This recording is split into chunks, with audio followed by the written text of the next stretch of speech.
So I want to welcome you to the School of Medicine. You've made the decision to come to medical school or PA school in a really challenging time when the normal challenges of medical education or healthcare education are even more difficult.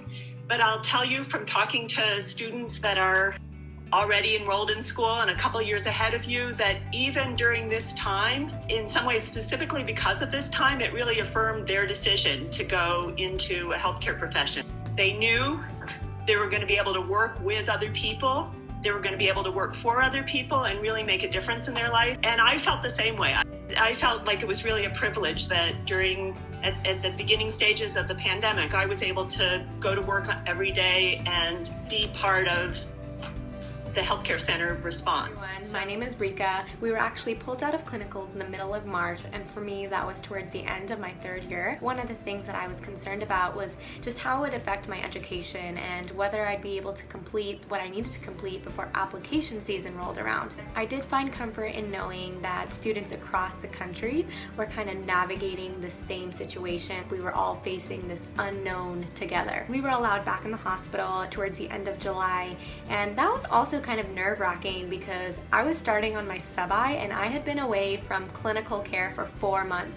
So I was a little bit worried about not having the skills necessary to just jump in right away. It feels so great being back in the hospital and just engaging in real patient care, which is what I love to do.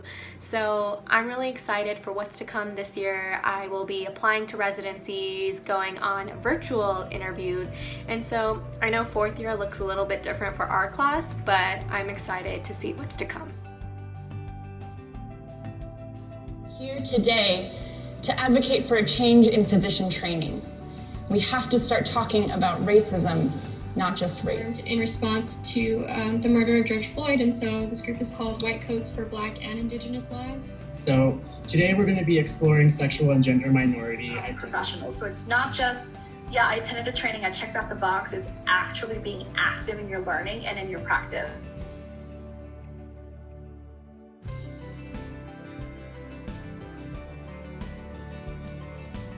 Then there's these kind of core values that really drive what we're doing here. Diversity and humanity and justice.